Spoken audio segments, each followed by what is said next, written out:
Welcome to Suman TV Warangal. మనం హన్మకొండలోని ప్రతిష్టాకరమైన విద్యా సంస్థ నిట్ సమీపంలో ఉన్నాం. నిట్టు గేటు ముందు, నిట్టు ప్రధాన రహదారి ముందు మనకు తెలుసు జాతీయ సాంకేతిక విద్యా సంస్థ ఎన్ఐటి దేశంలోనే ఒక ప్రతిష్టాకరమైన విద్యా సంస్థ. దాదాపు దేశ విదేశాల నుంచి వేలాది మంది వివిధ కోర్సులకు సంబంధించి నిట్ లో విద్యను అభ్యసిస్తారు. నిజానికి నిట్ లో ఏం జరుగుతుందో కూడా మనకు బయట ప్రపంచానికి కూడా తెలియదు. ఎప్పుడైనా పిఆర్ఓ ఏదైనా సమాచారాన్ని మనకు అందజేస్తే తప్ప, లేదా ఆ లెక్చరర్లు ఏదైనా కార్యక్రమాన్ని గురించి మనకు వివరిస్తే తప్ప నిట్ లో ఏం జరిగిందో కూడా మనకు తెలియదు. కానీ లేటెస్ట్ గా స్ప్రింగ్ స్ప్రీ ఉత్సవాలు జరిగాయి. గతంలో స్ప్రింగ్ స్ప్రీ ఉత్సవాలంటే పెద్ద ఎత్తున మీడియాకు కూడా ప్రచారాన్ని ఇచ్చేవారు. కానీ ఇప్పుడు మాత్రం నిట్టుకు సంబంధించి 2 రోజుల ముందు స్ప్రింగ్ స్ప్రీ ఉత్సవాలకు కూడా ఎలాంటి సమాచారం కూడా అందలేదు. దీనికి సంబంధించి ఇది పక్కన పెడితే ఒక 60 మంది విద్యార్థులు కలుషిత ఆహారం తిని, అంటే ఫుడ్ పాయిజన్ అయి దాదాపు 2 రోజుల క్రితం హాస్పిటల్లో చేరారు. మరి హాస్పిటల్లో చేర్చిన దానికి కూడా ఎలాంటి ప్రచారం జరగలేదు, ఎలాంటి విషయం కూడా బయటికి సమాచారం లేదు. ఈ 60 మంది విద్యార్థులు ప్రస్తుతం ఎక్కడున్నారు? దీనికి సంబంధించి నిట్ పిఆర్ఓను కావచ్చు, నిట్ పాలక వర్గానికి సంబంధించి ఎవరిని అడిగినా కూడా మనకు ఎలాంటి జవాబు కూడా నిట్కు సంబంధించి లేదు. 60 మంది విద్యార్థులు ములుగు రోడ్లోని ఒక ప్రైవేట్ ఆసుపత్రిలో ట్రీట్మెంట్ పొందినట్టుగా మనకు ఖచ్చితంగా తెలిసింది. కానీ అక్కడ కూడా ఎవరిని కలుసుకునే అవకాశం కలగలేదు. దాదాపు ఇప్పుడు ఈ 60 మంది విద్యార్థులు కూడా, అంటే ఎలాంటి ప్రాణాపాయం లేనప్పటికీ కూడా ఫుడ్ పాయిజన్ వల్ల వాంతులు మోషన్స్ అయినప్పటికీ వారందరినీ కూడా మరొక ఆసుపత్రికి తరలించినట్టు తెలిసింది.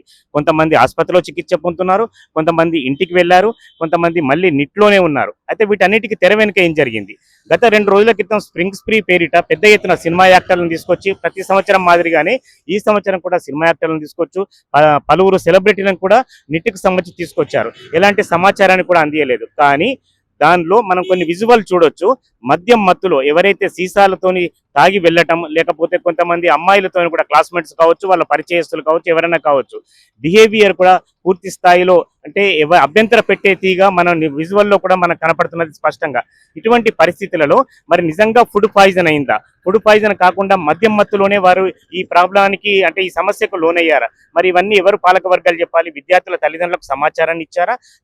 విద్యార్థులను మరి వాళ్ళ ఇండ్లకు పంపించారా? లేకపోతే సెలవుల పేరిట 2 రోజులు మాత్రమే పంపించారా? లేకపోతే ఇంట్లోనే ఉన్నారా? ఇవన్నీ కూడా మనకేం తెలియదు. నిట్టు పాలక వర్గానికి సంబంధించి ఎలాంటి సమాచారం కూడా మనకు బయటికి పొక్కదు. కేవలం అధికారిక సమావేశాలే చెప్పడం లేదంటే, ఒక 60 మంది విద్యార్థులు ఫుడ్ పాయిజన్ అయితే దానికి బాధ్యత ఎవరు వహిస్తారు? దానికి సంబంధించిన ప్రచారం ఎట్లా జరుగుతుంది? ప్రచారం అంటే కేవలం ఏదో పబ్లిసిటీ కోసం కాదు, దీనికి సరైన చర్యలు ఎవరు తీసుకుంటారనే సమస్య ఖచ్చితంగా రావాలి. 60 మంది విద్యార్థులకు సంబంధించి మాత్రం మనకు ఎలాంటి సమాచారం లేదు. ములుగు రోడ్లోని ఒక ప్రైవేట్ ఆసుపత్రిలో ఈ 60 మంది విద్యార్థులను చేర్పించారన్నారు. అక్కడ కూడా ఎవరూ లేరు. ఒక 2-3 మాత్రమే దానికి సంబంధించిన విజువల్స్ మనకు లభించాయి. తర్వాత అక్కడి నుంచి కూడా మళ్ళీ వేరే ఆసుపత్రికి తరలించారు. వాళ్ళందరినీ మళ్ళీ కొంతమంది నిట్టు కూడా మళ్ళీ వాపసు పంపించినట్టుగా తెలిసింది. అంటే ఫుడ్ పాయిజన్ అయితే కేవలం 60 మంది విద్యార్థులకు ఎందుకు అవుతుంది? వందలాది మంది హాస్టల్లో తింటారు, వేలాది మంది విద్యార్థులు నిట్లో ఉన్నారు. మరి ఎవరికి కానీ ఫుడ్ పాయిజన్ కేవలం 60 మంది విద్యార్థులకు ఎందుకు అయింది? కేవలం ఫుడ్ పాయిజనే ఉందా దీనిలో? లేకపోతే మద్యం మత్తు ఉందా? ఇంకేమైనా కారణాలు ఉన్నాయా? ఇవన్నీ నిట్ అధికారులే చెప్పాలి. ఖచ్చితంగా తల్లిదండ్రులకు జవాబుదారీగా వ్యవహరించాలి. ఎందుకంటే అత్యంత ప్రతిష్టాకరమైన జాతీయ సాంకేతిక విద్యా సంస్థ, ఇటువంటి విద్యా సంస్థల్లో కేవలం ఫంక్షన్ల పేరిట హడావిడి చేసి బయటి ప్రపంచానికి తెలియకుండా చేసే కార్యక్రమాలు ఇటువంటి ఉపద్రవానికి తావిస్తున్నాయి. మరి భవిష్యత్తులో నిట్ విద్యా సంస్థ ప్రిన్సిపాల్ కానీ, ఇతర అధ్యాపకులు కానీ దీనికి సంబంధించిన తెర తీస్తారా, లేకపోతే ఇటువంటి కార్యక్రమాలకు అడ్డు తగులుతారా అని మనం వేచి చూడాల్సింది.